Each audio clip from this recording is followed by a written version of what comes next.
तक आपने इंग्लिश का इंट्रोडक्शन लिया, साउंड्स का इंट्रोडक्शन लिया, अब थोड़ा आज का आपका टॉपिक था उर्दू से रिलेटेड, ठीक है। तो मेरा नाम है सुरूज है, मैं यहाँ मॉन्टेसरी डायरेक्ट्रेट्स हूँ, डिप्लोमा करवाती हूँ यहाँ पे। तो मुझे काम सौंपा गया आपको आज उर्दू का वर्कशॉप लेने के लिए। उर्दू, थोड़ा सा हम उर्दू का इंट्रोडक्शन लेते हैं। उर्दू को हम कौन सी ज़बान कहते हैं, कुछ मालूम है? और एक और भी नाम है उर्दू का,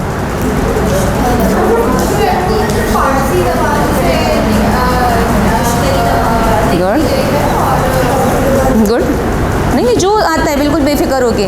देखिए, अपना इजहार करेंगी तो आपकी करेक्शन होगी। हम अपना इजहार नहीं करते, हमारी गलती यही होती है, और हम अपने आप को परफेक्ट समझते रहते हैं और हम गलत को भी सही समझते और वही हम आगे फॉरवर्ड करते रहते हैं बच्चों को। बिल्कुल, वेरी गुड। उर्दू जो है इसको हम लश्करी ज़बान भी कहते हैं। तो लश्करी ज़बान इस सेंस में कहते हैं कि आज से काफ़ी साल पहले जब एशिया आबाद हो रहा था आपका, तो उस वक्त अफ़गानिस्तान, आपका सऊदी अरब, आपका इंडिया, ये जो सारे, जैसे अब पाकिस्तान में कराची में बहुत सारे लैंग्वेजेस वाले लोग रह रहे हैं, तो एक मिक्सअप ज़बान बन जाती है, हमें देखने को मिलता है। तो इसलिए उर्दू में तकरीबन 7 या 14 ज़बानों का टच है। तो इसमें आपको पश्तो ज़बान भी मिलती है, अल्फाज मिलते हैं, आपको फ़ारसी के अल्फाज भी मिलते हैं, आपको हिंदी के अल्फाज भी मिलते हैं, आपको अरबी के अल्फाज भी मिलते हैं। तो इस तरह की लश्कर की ज़बान हुई थी, तो इसको हमने उर्दू का नाम दिया। इसीलिए उर्दू के लेटर्स की तादाद फ़िक्स नहीं है। कोई कहता है 36 है, कोई कहता है 38 है, कोई कहता है 39 है, ठीक है। तो वो हम बहुत डिटेल में जाते हैं, तो हम उसको वहाँ डिस्कस करते हैं जब हम पूरा डिप्लोमा कराते हैं या पूरा आपको कोर्स मेंटेन करना बताते हैं। यहाँ पे हम सिर्फ बात कर रहे हैं साउंड्स की, ठीक है जी। जिस तरह इंग्लिश में साउंड्स होते हैं, इसी तरह उर्दू में भी साउंड होते हैं। इंग्लिश में आपने क्या नाम दिया?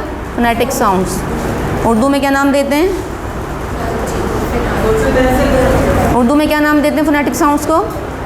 डायरी मेंटेन करती हैं उर्दू की, क्या लिखती हैं? बे का ज़ख़ीरा अल्फाज याद कीजिए और उसकी, और कौन सी आवाज़ याद करनी है? सौती आवाज़। उसकी कौन सी आवाज़ याद करनी है? सौती आवाज़। उर्दू की डायरी राइट करती होंगी ना, और सौत पढ़ना भी नहीं आता हमें, सौत होता क्या, इतनी हार्ड उर्दू है। सौती मीन्स फोनेटिक्स, ये समझ लीजिएगा। फोनेटिक्स इंग्लिश में कहते हैं, सौती मीन्स फोनिक्स, जो हम फोनिक्स साउंड्स कहते हैं। और सौती आवाज़ और फोनेटिक साउंड्स कौन सी साउंड्स होती हैं? जो हमारे मुंह से बेख्तियार निकलती हैं, जो अल्लाह ताला ने हमें बख्शी हैं, हमें उनके लिए कोई उसको यूटिलाइज़ करने की ज़रूरत नहीं है। जैसे कि बेसिक ज़बान कौन सी है हमारी, बेसिक आवाज़ें कौन सी निकलती हैं? आ, ऊ, ई, ए। बच्चा कैसे रोता है ना? हमारी चोट लगती है, हम आ डायरेक्टली हमारे मुंह से निकलता है। और ये हमें कोई चीज़ सिखाता नहीं है, ये बचपन से चीज़ हमारे अंदर डेवलप होती है, क्योंकि अल्लाह ताला हमारे जो वोकल्स यहाँ पे साउंड दिए हैं, वोकल इंस्ट्रूमेंट दिए हैं, उसके अकॉर्डिंग निकलती है। इंग्लिश में आसान ये है कि हम स्मॉल ABCD को फोनेटिक पे ले आते हैं, सिंपल सा। लेकिन उर्दू में प्रॉब्लम ये है कि उर्दू में हमें उनको ये पूरा लेटर भी सिखाना पड़ता है, और उसके साथ हमें उसकी छोटी इश्काल भी, आधी इश्काल जिसको हम कहते हैं, और इसकी आवाज़ भी सिखानी पड़ती है। और उर्दू थोड़ी टिपिकल इसीलिए ही है कि इसमें 4, 5, 6 ज़बानों का मिक्सचर है, तो बच्चे वहाँ पे बड़े कंफ्यूज होते हैं। फिर इसका राइटिंग पैटर्न है, वो भी ज़रा टिपिकल है, तो इसलिए हमें थोड़ी ये प्रॉब्लम हो जाती है। राइटिंग के अकॉर्डिंग अगर बात करते हैं तो एक हमारा अलग वर्कशॉप होगा कि राइटिंग का पैटर्न ही अलग होता है कि हम बच्चों को किस तरह राइटिंग पैटर्न पे लेके आएँ। लेकिन हम यहाँ बात कर रहे हैं फोनेटिक साउंड्स की, या सौती आवाज़ की, या उर्दू साउंड्स की। तो अगर आपको भी पता होगा तो आपने देखा है कि उर्दू को डिवाइड किया गया है किसमें? ख़ानदान में और जोड़ियों में। राइटिंग आप करते हैं अब आप, तो हमारे पास पैसे कौन सी आ जाती है? अलिफ़ की जोड़ी आ जाती है, जिसमें हमारे पास अलिफ़ मद आ जाता है, ठीक है। बे की जोड़ी में हमारे पास बे, ते, ते, से, ठीक है। जीम की जोड़ी आ जाएगी, तो जीम, चे, हे, खे। दाल, ये सॉरी ख़ानदान है, ये ख़ानदान है, ये जोड़ी है। ये दाल के बाद दाल, जाल, ओ सॉरी, हाँ, दाल, दाल, जाल, इसके बाद रे, रे में आपका आ जाएगा रे, रे, जे, ये, ठीक है। फिर उसके बाद हमारे सीन शीन की जोड़ी, सीन शीन, स्वाद स्वाद, जोए जोए, हमारा ऐन गैन, फे काफ, काफ काफ, लाम, मीम, नून, वाव। अब हे में डिफरेंस आ जाता है। अब कोई बोलेगा दो चश्मी है, कोई बोलेगा झटके वाली है, ठीक है। दो चश्मी है हम ज़्यादातर यहाँ पे भारी अल्फाज के लिए यूज़ करते हैं, तो हम इसको कहते हैं दो चश्मी है। और छोटी ए और बड़ी ए, ये सिंगल लेटर्स है हमारे पास। अब अगर हे पे भी जाते हैं तो यहाँ पे 3 हे मिलते हैं उर्दू में, जो हमारे लिए बच्चों को पढ़ाने में बहुत टिपिकल हो जाते हैं, क्योंकि जब हम उनके अल्फाज बनाने शुरू करते हैं तो हमें ये समझ नहीं आता कि यहाँ झटके वाली है डालनी है, 2 चश्मी है डालनी है, या हलवे वाली है डालनी है। तो आपको अगर इसके बेसिक्स पता होंगे तो आप वहाँ पे बच्चे को उस जोड़ तोड़ में आसानी के साथ उसको गाइड कर सकती हैं। ठीक है, यहाँ पे इसकी जोड़ियाँ होंगी। राइटिंग पैटर्न पे हम अलग जाते हैं। और एक हरूफ सिखाने का तरीका हमारे पास जो होता है, किसी भी हरूफ का जब आप इंट्रोडक्शन देती हैं किसी भी हरूफ का, तो उसके 3 तरीके होते हैं। इन केस अगर मैंने ये बे बनाया तो मैं उसको 3 तरीक़ों से बच्चे को ईज़िली सिखाऊंगी। ये राइटिंग पे भी जाता है और ये आपकी सौती आवाज़ पे भी जाता है। यानी मैं उस हरूफ का उसको नाम बताऊँगी, उसके बाद उसकी आवाज़ बताऊँगी, उसके बाद उसकी शक्ल बताऊँगी। ठीक है, बे का नाम क्या है? बे, इसका नाम क्या है? बे। ठीक है, इसकी आवाज़ क्या है?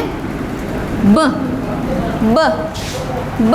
जैसे आपने बी की साउंड पढ़ी थी, ब ब। 2 लिप्स को ज्वाइन करते हैं और बॉल की तरह हम उसको झटके से निकालते हैं। डोंट से ब, बेअलिफ़ नहीं जाना, हमें लॉन्ग साउंड नहीं लेनी, हमें शॉर्ट साउंड होती है ब ब ब। जब इंग्लिश की साउंड भी हम पढ़ते हैं तो इसी तरह उर्दू की साउंड भी बी की साउंड है ब ब। ठीक है, और इसकी शक्ल कैसी है? इसकी शक्ल है ऐसी, और ऐसी शक्ल कैसी है? ये 2 किश्ती जैसी शक्ल है। ठीक है जी, हम इसको इस तरह कर सकते हैं। और ये हम पानी एक बता रही हूँ आपको, आप इसको मैथ में भी अप्लाई कर सकते हैं, इसको इंग्लिश में भी अप्लाई कर सकते हैं, और इसको उर्दू में भी अप्लाई कर सकते हैं हर लेटर के लिए। हम इसको जीम को भी ले सकते हैं। जीम में हम कैसा हो जाएगा? जीम हमारा कैसा होता है? जीम हमारा जग जैसा होता है। जीम हमारा जग जैसा होता है। जीम की साउंड क्या है? ज ज ज। तो यहाँ पे हम साउंड की बात करते हैं। अब अगर उर्दू में भी आप देखें तो अलिफ मदा नहीं होता, हम अलिफ के बाद बे को प्रोनाउंस करते हैं, अलिफ बे पे ते छे। इसको काउंट करेंगे तो 37 हो जाएंगे, वही शुरू वाली बात आ जाएगी हमारी। तो ठीक है, द साउंड ऑफ अलिफ इज, सौती आवाज़ इसकी क्या है? अ। बे की ब प त ट स ज च ह ख द ड ज। रे की भी साउंड इंग्लिश के रे की तरह है कि कोई इसको रा कहता है और असल साउंड उसकी क्या है? रे की साउंड र। लेकिन हमारे एनवायरनमेंट ऐसा होता है, इतना मतलब नॉइस होती है कि वो र बच्चे तक पहुंच नहीं पाता। हमारा इंग्लिश का जो एफ़ है उसका भी प्रॉपर साउंड क्या है? लेकिन हमारे स्कूलों में इसको ज़्यादातर क्या पढ़ाया जाता है? फ़ा फ़ा, क्योंकि वो जो साउंड है वो बच्चे तक कन्वे नहीं हो पाता, तो हम उसको चेंज करते हैं थोड़ा। तो इसी तरह यहाँ पे भी है कि रे का साउंड यहाँ पे रेल, रेलगाड़ी। ठीक है, इसी तरह, लेकिन हम उसको रा भी कह सकते हैं। रा के बाद ड़ ज या। अब रा देखें आप और या देखें तो ये पश्तो के हरूफ हैं, और इनसे हमारे यहाँ कोई लफ्ज़ शुरू नहीं होता, ये लफ्ज़ के आखिर में आते हैं। ठीक है, से आप देखें तो ये अरबी में नहीं आता। से भी पश्तो का हरूफ है। सीन शीन बजा, सा श स ज त ज अ ग फ क ग ला का भी ला, इल वाला साउंड, एम का भी, मीम का भी और म मोर, मोमबत्ती। ठीक है, और वहाँ पे हम क्या करते हैं? ममोर, उसको भी एम को वो करते हैं, सॉरी मैंगो, मैंगो। ठीक है, और एन की साउंड लेकिन कन्वे नहीं हो पाता प्रॉपर, तो हम इसको यहाँ क्या कह सकते हैं? न नल का। ठीक है, और वाह का भी प्रॉब्लम ये है कि वाह अभी बताते हैं इसको। यहाँ सिंपल वाह हा या दोनों यहाँ हैं, लेकिन छोटी ये किसकी साउंड देता है? छोटी ये साउंड देता है ई की, और ये साउंड देता है ए की। आपको अगर वर्ड के आखिर में आप जाएंगी ना, इसको आप लिखते पढ़ते लिखते चढ़ते, जिसमें भी आएगा ये आखिर में किसकी साउंड दे रहा है? ए की साउंड। लिखते पढ़ते ए की साउंड, लिखती पढ़ती बैठती खाती पीती, ये साउंड देता है हमारी ई की। कॉमन फर्स्ट साउंड इसका या ही है दोनों को। अगर आप दोनों को मिलाएंगी तो ये बीच में या आखिर जब शुरू में आता है तो ये या का साउंड देता है, लेकिन जब ये लास्ट में जाता है तो ये अपना साउंड चेंज करता है। उर्दू में हर हुर्फ के 3 तरीके होते हैं बच्चों को साउंड सिखाने के, राइटिंग में भी और रीडिंग में भी। इब्तिदाई हुर्फ, इब्तिदाई शक्ल, दरमियानी और आखिरी।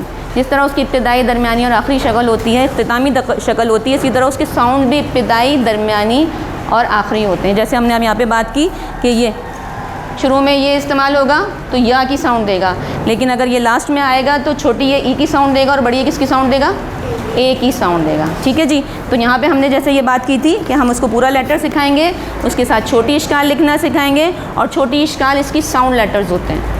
छोटी इश्काल को हम किस में प्रोनाउंस करते हैं, हम इसको कभी भी पे नहीं बच्चों के सामने प्रोनाउंस करेंगे, उसको हम प ही करेंगे, और इसको हम कभी प भी कर देते हैं, कभी पे भी कर देते हैं, लेकिन असल इसकी फोनेटिक साउंड कौन सी है, सौती आवाज़ इसकी कौन सी है, प। ठीक है जी। हम इसको इस तरह पढ़वा सकते हैं जैसे अलिफ आ अनार आ, जैसे हम इंग्लिश के पढ़ते हैं, अलिफ आ अनार आ, बे बा बिल्ली ब पे प पतंग प, ते ता तितली ट, से स समर स, जीम जा जहाज, चे चा चिड़िया, हे हा हुक्का, खे ख खरगोश, दाल दा दलिया, डाल डा डोल, जाल जा ज़ख़ीरा, रे रा रेल, और ड़, क्योंकि ड़ से कोई हुर्फ शुरू नहीं हो, लफ्ज़ शुरू नहीं होता तो ये आखिर में आता है। जाल जा रेवर, ज या से कोई हुर्फ शुरू नहीं होता तो या को हम लास्ट में ही लगाते हैं। सीन सा सेब, स, शीन शा शेर, श, स्वाद सा सुराही, स्व, ज़्वाद सा ज़ईर, ज, तोए त तोता, त्वा, ज़ोए ज़रूफ, ज़्व। ठीक है। ऐन आ औरत, आ, गैन गुब्बारा, फे फवारा, काफ का कैंची, काफ का किताब, गाफ गा गुड़िया, लाम ला लट्टू, मीम मा मोर, नून ना नलका, वाव वर्ब, हे सेंटर में आता है, ह, क्योंकि इससे कोई शुरू भी नहीं होता, इस पर कोई ख़त्म भी नहीं होता। ये दो चश्मे हमेशा आपके सेंटर में आता है क्योंकि ये भारी हरूफ में जाता है। हम उसकी एक कैटेगरी अलग है, मसव्वते, मसम्मते, भारी हरूफ, ये सारी कैटेगरी इसकी अलग है। ठीक है। और ये या, यक्का, या।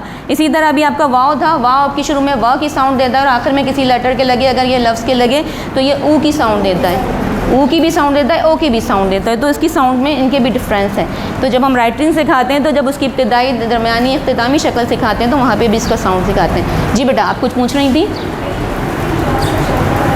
याला बारी होता है, सिर्फ पश्तो में एक ही लफ्ज़ आता है, हमें और नहीं आता कोई, तो हम वहाँ पे सिखा सकते हैं। आपके कोर्स में जो इंक्लूड हो, बच्चों को कॉम्प्लिकेशन नहीं करना है, उनको किसी भी उलझन में नहीं डालना है हमें। अगर है तो वेल एंड गुड, सिंपल आप सिखा रही हैं तो याला बारी के अलावा कोई लफ्ज़ बता दीजिए। कोई पठान खातून होंगी तो वही बता सकती हैं जो पश्तो जानती होंगी। इसके अलावा मेरी इसके स्टूडेंट ने बताया था, बड़ा मीनिंगफुल सा, मैंने उनसे, आपको आता है? य से ही, याला बारी पश्तो यालो बारी ही आता है। ठीक है जी।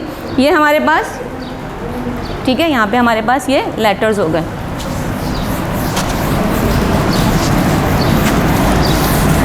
अब हम आते हैं इनके तोड़ जोड़ पे। आप बच्चों को कैसे सिखाएंगी? साउंड्स का मतलब है कि बच्चों को बहुत आसानी के साथ उनको हुरूफ की तरतीब सिखाना। हुरूफ तहज्जी का क्या मतलब है? तहज्जी का, आप उर्दू ज़बान हमारी हुरूफ तहज्जी भी मुश्तमिल है ना। हम कहते हैं उर्दू ज़बान में कितने हुरूफ तहज्जी हैं? 36 चले मान लिया। तो अभी कभी पता है, कभी किसी ने पूछ लिया तहज्जी का मतलब क्या है? पता है तहज्जी का मतलब? नहीं पता ना, जबकि हमारी कौमी ज़बान है, मादरी ज़बान है, नस्ल दर नस्ल सीख रहे हैं, महाजिर कहते हैं, है ना, उर्दू स्पीकिंग महाजिर कहलाते हैं ना, उन तक को भी नहीं पता तहज्जी किसको कहते हैं। ठीक है। तहज्जी मीन्स है लफ्ज़ को उसकी हिज्जे के साथ पढ़ना और उसके ज़ेर ज़बर की अदायगी के साथ अदा करना। तहज्जी का मतलब ये है, हुरूफ तहज्जी। तो हमारे पास 36 हुरूफ तहज्जी होते हैं क्योंकि हम उनको तलफ़्फ़ुज़ के साथ पढ़ते हैं, उनको हिज्जे करके पढ़ते हैं, साउंड उर्दू की तरह जो होता है कि 3 लेटर वर्ड लिखा और साउंड को क्रिएट कर दिया। यहाँ पे थोड़ा कहीं कहीं ये मुश्किल हो जाता है। 2 लेटर्स और 3 लेटर्स के बाद उर्दू में ये प्रॉब्लम हमें बहुत ज़्यादा फेस करनी पड़ती है। अब जैसे आपने सिंपल किया, सबसे पहले हम बच्चों को 2 लेटर वर्ड्स पे लेके आते हैं। 2 हुर्फी, हम साउंड्स के बाद क्या सिखाते हैं उनको? 2 हुर्फी अल्फाज। आप सिखाती हैं ना स्कूल में 2 हुर्फी अल्फाज। 2 हुर्फी अल्फाज कैसे होंगे? जैसे ब प्लस अलिफ, तो क्या हो गया? अब मैं इसको अगर ऐसे लिख के दूँ बच्चे को, एक तो उसके लिए मिलाना भी मुश्किल, अब वो इतना बड़ा बा बनाएगा, उसमें ये मिलाएगा। लेकिन अगर छोटी इश्काल के साथ है तो उसको फ़ौरन बा मिलेगा और बन जाएगा। लेकिन अगर मैं उसको जीम दूँ और मैं उसको ये वाला दूँ जीम अलिफ जा बनाने को, तो जीम अलिफ जा बेचारे को कभी नहीं आता। जीम इतनी मुश्किल से वो सीख पाता है, तो टर्निंग उर्दू की बड़ी मुश्किल से आती है उसके बाद। लेकिन अगर मैं इसकी जगह इसकी छोटी इश्काल दूँ प्लस अलिफ, तो इज इक्वल टू ज, अलिफ प्लस किया ज, सिंपल। बच्चों के लिए कितना लिखना इसको आसान है, राइट करना। शीन में अगर उसको ऐसे दूँ, शीन प्लस अलिफ, कितना मुश्किल है शाह उसके लिए बनाना, कितना अजीब सा जाएगा। तो हम शीन का शोशा या छोटी इश्काल और प्लस अलिफ इज इक्वल टू शाह का शोशा बनाया, अलिफ मिलाया, वहीं के वहीं बच्चों की इजी राइटिंग भी हो जाती है और इजी रीडिंग भी हो जाती है। श अ श, ब अ ब, ज अ ज, ड अ ड, आ। तो हमें बस जो भी हुरूफ होगा अलिफ से लेके ये तक हम उसको इजीली पहली स्टेज पे सिर्फ उसको 2 लेटर्स करवाएंगे, 2 हुर्फी अल्फाज करवाएंगे। जब 2 हुर्फी उसको बहुत आसानी से याद हो जाते हैं तो फिर हम उसको किस पे लेके आते हैं?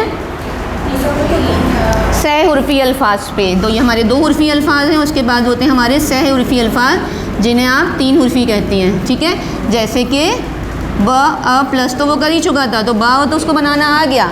इसके आगे हमने उसके क्या लिख दिया? बे सिंपल डाल दिया अगर, तो ब तो वो पढ़ ही चुका था, ब ब ब ब ब ब, आसानी के साथ उसने कर लिया। कोई और हुर्फ इस तरह का अगर हम लेते हैं तो इसको हम लेंगे अगर शा प्लस नून, ठीक है। शाह वो पहले कर चुका है, शाह शान, शाह शान, शाह शान। जैसे मिस ने इंग्लिश में सिखाया था आपको ख ए च कैट, ख ए च कैट, ख ए च कैट, ख ए च कैट। आप उसको सीक्वेंस में फास्ट लेके जाएंगी तो आपका कैट साउंड देगा। इसी तरह उर्दू में भी ये इसी तरह साउंड देंगे। सह हुर्फी के बाद हम किस पे आते हैं? 4 हुर्फी पे। 4 हुर्फी हमारे होते हैं, 4 हुर्फी होते हैं यानी, और ये हमारे 4 हुर्फी अल्फाज। इसमें अब आप कैसे करेंगी? अब आपको बच्चे को ऑलरेडी 2 तो जोड़ने आ ही गए हैं ना, तो अगर हमने इसका कर दिया बाबा, इसके इज इक्वल टू, तो ये उसने 4 हुर्फी लफ्ज़ बना लिया। पहले हम इजी पे लेके जाएंगे उसको, और KG 2 तक के बच्चों को या 6 ईयर तक के बच्चों को इससे ज़्यादा हार्ड पे लेके भी नहीं जाते। फिर हमारा वो प्राइमरी सेक्शन शुरू हो जाता है 1 क्लास से, तो वो BEd वाले टीचर को हवाले कर देते हैं फिर हम बच्चे को। अब आप संभालिए, हमने इतना सिखा दिया, लेकिन हमने इतनी बेसिक्स तो सिखा दी हैं, लेकिन इसके अलावा भी बहुत कुछ है अभी इसमें बाकी। मॉडर्न की स्टेज पे अब आपके पास सौती अल्फाज भी वो आती हैं, सॉरी मसव्वते, मसम्मते, शरारती हुरूफ, सब कुछ आता है, ठीक है। उसके अलावा एक इम्पॉर्टेंट चीज़ जो उर्दू में हमें टिपिकल भी लगती है और बहुत इम्पॉर्टेंट है साउंड्स बनाने के लिए, वो हैं आपके एराब। एराब के बगैर कोई साउंड कंप्लीट नहीं होती। एक तीर और तैर का फ़र्क हो जाएगा, जुमला चेंज हो जाएगा। खीर और खेर का फ़र्क हो जाएगा, जुमला चेंज हो जाएगा। सिर्फ क्या है, ज़ेर ज़बर के डिफरेंस हैं। दादा, हाँ, तो क्या लिखवाते हैं? तो क्यों नहीं जुड़ता? क्योंकि वो शरारती हुरूफ है। शरारती हुरूफ अगर आपने पढ़ाए होंगे तो शरारती हुरूफ की डेफिनेशन ही यही है, जो शरारती 9 होते हैं हमारे पास, वो 9 हुरूफ हैं हमारे पास, 9 हुरूफ हैं जो आपस में जुड़ते नहीं हैं। उनकी शरारत क्या है? उनकी शरारत ही तो यही है कि वो अपने आगे किसी को नहीं लगने देते और वो खुद किसी से जुड़ जाते हैं। वो जिसके दिल चाहता है उसके साथ ऐड हो जाते हैं, लेकिन मजाल है जो अपने आगे किसी को, बिल्कुल उर्दू में भी हैं ऐसे ही। फल्की हुरूफ हैं, फर्शी हुरूफ और असली हुरूफ हैं। फल्की हुरूफ हमारे स्काई लेटर, फर्शी ग्रास लेटर, और असली को उन्होंने वहाँ पे असली नाम दिया है, रूट लेटर नहीं दिया, उन्होंने असली नाम दिया है। बिल्कुल फॉर्मेशन, जब आप फॉर्मेशन सिखाएंगी, फॉर्मेशन का जैसे मिस ने कहा कि आपके पास पहले सेंड लेटर होना चाहिए। जब आप अभी यहाँ हम सिर्फ साउंड की बात कर रहे हैं तो मैं साउंड पे फोकस कर रही हूँ। जब हम रिटन का करते हैं तो हम रिटन पे फोकस करते हैं। तो रिटन के लिए हमें ये सेंड लेटर्स चाहिए। इसके बाद हमें सेंड ट्रे चाहिए, जैसे मिस ने कहा था, वो हर चीज़ में हम इसको शामिल कर सकते हैं। और सेंड ट्रे के बाद एक और चीज़ हमारे पास होती है, हमारे पास होते हैं ग्रीन बोर्ड्स, जो हमारे स्कूल में शायद बहुत कम होंगे, लेकिन वो एक मॉन्टेसरी कोर्स का एक हिस्सा है ग्रीन बोर्ड्स, तो हम उस पर लेके आते हैं। उसके बाद बच्चे को हम वर्कशीट पे लेके आते हैं। इतनी प्रैक्टिस के बाद अब बच्चा पहुँचेगा तो परफेक्ट नहीं होगा तो क्या क्या होगा? जी बेटा, पानी okay, you can go now. Okay ठीक है जी, ये हमारे हो गए एराब। एराब की हम बात करते हैं, मालूम है एराब? ज़ेर ज़बर पेश। तो सबसे पहले हम लेते हैं ज़बर ज़ेर, ये हम लाइन इसको ड्रॉ करते हैं, पेश, जज़म एंड तशदीद, ये हमारे पास एराब होते हैं। हाँ ठीक है, ये हमारा है ज़बर, दिस इज़ ज़ेर, पेश, जज़म एंड तशदीद। तशदीद ज़बर जब लगता है तो कौन सी साउंड देता है? अपर साउंड देता है, खड़ी साउंड देता है। अलिफ ज़बर आ, बे ज़बर बा, पे ज़बर पा, ते ज़बर ता, सब साउंड अपर साउंड। जैसे हम ABCD में साउंड करते हैं कि ए की साउंड निकालेंगे तो हम अपर साउंड निकालते हैं, ई की साउंड निकालते हैं तो हम लोअर साउंड निकालते हैं। मिलते जुलते जो सिमिलर लेटर्स हैं वहाँ पे, यहाँ पे यही है कि जो सिमिलर लेटर्स होते हैं तो यहाँ पे ज़बर हमारी किसकी साउंड देता है? जैसे मैंने आपको बताया था कि अगर हम लिखते हैं, ये तो मैंने लिख दिया, क्या पढ़ा आपने? तैरना। ठीक है, अगर मैं इसी को सिर्फ ज़बर ज़ेर ज़बर की तफरीक से, तीर, तैर और तीर का कितना डिफरेंस हो गया, जुमला ही आपका पूरा बदल जाएगा। भाई अली तैर रहा है, अली तीर रहा है। कमान से तीर निकल रहा है या कमान से तैर निकल रहा है? आप क्या उसको डिस्क्राइब करेंगी? तो ज़रा से ज़ेर ज़बर के फ़र्क से हमारी उर्दू लैंग्वेज में बहुत ज़्यादा डिफरेंस आ जाता है। तो ये चीज़ भी हम बच्चों को बिल्कुल इनिशियल स्टेज पे सिखाते हैं कि KG 2 के लेवल पे या 4.5 या 3.5 के स्टेजेस पे हमको ये हम उसको इंट्रोड्यूस करवाते हैं। तो ठीक है, ज़बर हमारी ऊपर की साउंड देगा, जैसे अलिफ ज़बर आ, बे ज़बर बा, दाल ज़बर दा और जीम ज़बर जा। ज़ेर हमारी साउंड देगा लोअर साउंड, ज़ेर हमारी लोअर साउंड। हम इसको कुछ भी कर सकते हैं, अलिफ ज़ेर ई, बे ज़ेर बी, ते ज़ेर ती, सिंपल। ठीक है, पेश हमारी किसकी साउंड देगा? ऊ की साउंड देगा, जिसके ऊपर आ जाएगा अलिफ पेश ऊ, बे पेश बू, ते पेश तू। अलिफ से लेके हम ये तक इसको इंक्लूड कर सकते हैं पूरे बच्चों के सीक्वेंस के हिसाब से। ये तो इतनी ज़्यादा बात है, इसको इतना समअप नहीं कर सकते हम अपने टाइम में। जज़म हमारी, जज़म का क्या मतलब होता है? अगला हुरूफ जो है वो पिछले हुरूफ के साथ जुड़ के आवाज़ निकालेगा। जैसे बे प्लस दाल को मैं अगर कर दूँ तो ये बनेगा बद है, लेकिन अगर इसको मैं बद करूँगी, बद नहीं प्रोनाउंस करूँगी, बद बद, ये हो गया बद। तो इसी तरह हम इसकी बहुत सारी इसको शुद्ध मतलब हम इसको मतलब जज़म के साथ अगर पेश भी आएगा तो अगर मैं इसको ये शीन के साथ कर दूँ, शीन पेश शुद्ध, सिर्फ हम इसको गौर कर रहे हैं, अभी सिर्फ इसको फोकस कर रहे हैं जज़म को। तो ज़ेर ज़बर यहाँ नहीं देख रहा है, जो पिछली साउंड है वो तो अपनी जगह ही है, उसके साउंड साथ अगली साउंड उसके साथ इंक्लूड हो गई। जीम दाल ज़बर जद, शीन दाल पे शुद्ध, जीम दाल ज़बर जज था, जज़म था ना, तो जीम दाल ज़बर जज, इस तरह हो गया। तशदीद, तशदीद मीन्स डबल प्रोनाउंस, उसको डबल प्रोनाउंस करेंगे हम, डबल रिपीट होगा। जैसे अल्लाह, अल्लाह में तशदीद आता है। और वर्ड कोई, मम्मा, मम्मा इंग्लिश बिल्ली, गुड, बिल्ली, बे लाम और फिर लाम और ये ली। अम्मी में भी आता है, बिल्कुल, अब्बा, अम्मी। तो अब्बा को हमने 2 दफ़ा किया, अब अलिफ बे ज़बर अब, बे अलिफ ज़बर बा, तो हमने उस वर्ड को 2 टाइम रिपीट किया, उसको डबल प्रोनाउंसिएशन की, तो वो हमारा यहाँ पे डबल हो जाता है। ठीक है जी, साउंड्स काफ़ी क्लियर हुए, बनाने आसान हो गए। ठीक है, इसके बाद एक और चीज़ होती है हमारी, 2 चश्मी है। 2 चश्मी है, क्यों कहते हैं इसको 2 चश्मी है? गौर किया है कभी? आज सब बता दूँगी, आज सब बता दूँगी। भारी अल्फाज तो होंगे ही होंगे। 2 चश्मी है क्यों कहते हैं? कभी 2 चश्मी है पे गौर किया है? क्या होते हैं 2? 2 फेसेस हैं, गुड। चश्म मीन्स आँखें, 2 चश्मी यानी इसकी 2 आँखें हैं, तो हम इसको कहते हैं 2 चश्मी है। तो ये भारी हो जाता है, एक ही आँख इंसान के लिए बड़ी भारी है। मैं आपको अगर ऐसे देखूँ तो कोई देख रहा है, कोई देख रहा है, तो 2 आइज़ तो हमारे लिए वैसे ही ऑलरेडी भारी हैं। तो ये जिनके साथ भी मिलते हैं, हमारे पास यहाँ पे ऐसे 15 लेटर्स बनते हैं उर्दू में, जिनके साथ ये जुड़ता है और उनको भारी करता है।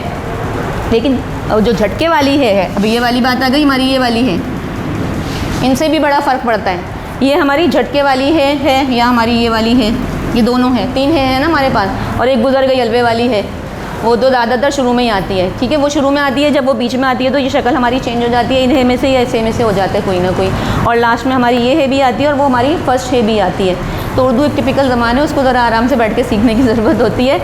यहाँ पे अगर हम बात करें तो हम इसको बे के ख़ानदान के साथ जुड़ता है, पूरा दो चश्मी है, भ फ थ ठ स, ठीक है। जीम के ख़ानदान से जुड़ता है, दाल के ख़ानदान से जुड़ता है, अलिफ के साथ नहीं जुड़ता, शीन सीन के साथ बहुत कम उसके कोई हरूफ आते हैं, ठीक है जी।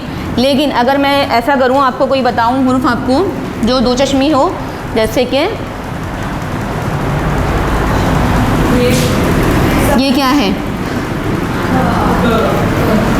मतलब ये कर दें ख ख खाना, ठीक है। और अगर मैं इसकी जगह ये वाला है लगा दूँ तो ये क्या हो जाएगा, कहा, ख कह, क ख कहा। सिर्फ इस है की वजह से दोनों के मीनिंग बिल्कुल चेंज, और बच्चे अक्सर यही राइटिंग में गलती करते हैं क्योंकि उनको बेसिक से उनकी करेक्शन नहीं होती। ये हल्का होता है और इसका बड़ा डिफरेंस होता है। बात वही आ जाती है क्योंकि इसमें ये दोनों अरबी और उर्दू की मिक्सअप है, तो इसीलिए हमारी उर्दू की ज़बान ना काफ़ी टिपिकल हो गई है कि उर्दू और अरबी मिक्स होता है। तो ये अरबी में आता है, वो उसमें ये अरबी में आता है, ये उर्दू में आता है, बल्कि ये इंडिया की लैंग्वेज है, जो हमारी एशियन की इंडिया की साइड है ना, ये वहाँ की लैंग्वेज है, ठीक है। ये ज़्यादातर हमारे लास्ट में यहाँ पे आ गया, झटके वाली यहाँ गई थी। इसी तरह इसके मैं अगर ये कर लूँ, क्या पढ़ा आपने इसको, खीर, और अगर मैं इसको ये पढ़ लूँ, या इसको हम खुर कहते हैं, चलें हम इसको कर देते हैं, ये क्या हो गया, खुर और कहर। कहर भी होता है, कहर नहीं होता सुबह का ओस जो होती है, फॉग, कहर जो हमारा सुबह का ओस का वक्त होता है, कहर का ऐसा है, ठीक है जी। तो ये है, हमें समझाना बहुत इंपॉर्टेंट है बच्चों को कि जब हम उनको हे का इंट्रोडक्शन दे रहे होते हैं तो हमें हे की सारी साउंड का इंट्रोडक्शन देना चाहिए उनको। लेकिन इनिशियल स्टेज पे हम सिर्फ फर्स्ट वाली देते हैं, इनिशियल स्टेज पे मॉन्टेसरी पे या बच्चे के लेवल के अकॉर्डिंग हम उसको जो सिंपल हमारी अलिफ पे है उसका इंट्रोडक्शन देते हैं। फिर ये हम आगे की हमारी बात होती है कि हम सेकंड स्टेज पे उसको KG2 जिसको हम कह लें, लेवल 2 कह लें, लेवल 3 पे कह लें, तो वहाँ हम उसको करेंगे चलते हैं, ठीक है जी। और कोई कंक्लूजन, कोई क्वेश्चन आपका हो तो बताइए इसके अकॉर्डिंग।